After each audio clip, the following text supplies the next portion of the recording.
আসসালামু আলাইকুম। ওয়ালাইকুম আসসালাম। ভাইজান, আপনি অনুমতি দিলে আপনার সঙ্গে একটু কথা বলতাম। অসংখ্য ধন্যবাদ আপনাকে কথা বলার সুযোগ করে দেওয়ার জন্য। তো ভাইজান, সর্বপ্রথমে জানতে চাচ্ছি আপনি কেমন আছেন? আলহামদুলিল্লাহ।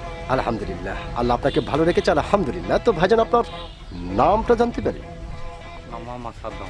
মোহাম্মদ সাদ্দাম হোসেন, চমৎকার একটি নাম আপনার, অত্যন্ত চমৎকার একটি নাম আপনার। এবং আপনার নাম শুনে এবং আপনাকে সামনাসামনি দেখে যেটা বোঝা যাচ্ছে, আপনি অত্যন্ত একজন সাহসী মানুষ, এটা কিন্তু আপনাকে দেখেই বোঝা যাচ্ছে। তো ভাইজান, যেহেতু আপনি বাংলাদেশের অত্যন্ত একজন সাহসী মানুষ, সেই ক্ষেত্রে একটি বিষয় আপনার কাছ থেকে জানতে চাচ্ছি। সেটা হলো যে আমাদের বাংলাদেশের সাবেক প্রধানমন্ত্রী শেখ হাসিনা, উনি কিন্তু এখন ভারতে আছেন।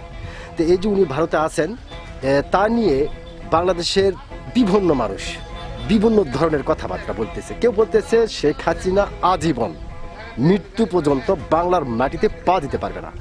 আবার কেউ বলতেছে না, উনি খুব শীঘ্রই আসবে।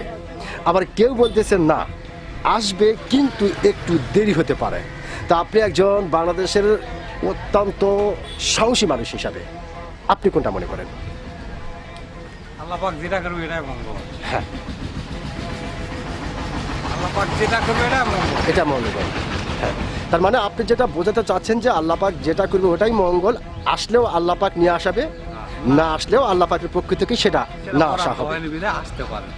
হ্যাঁ হ্যাঁ হ্যাঁ, আর আল্লাহ পাকের বরাদ্দ হলে আসবে, না হলে তা আসবে না। অসংখ্য ধন্যবাদ ভাইজান আপনাকে। আপনি যে সত্যিকারের একজন সাহসী মানুষ, আপনি কিন্তু আপনার সাহসিকতার পরিচয় দিয়েছেন। আপনি বলেছেন যে আল্লাহ পাক যদি বরাদ্দ করে তাহলে আসবে, আর বরাদ্দ যদি না করে তাহলে আসবে না।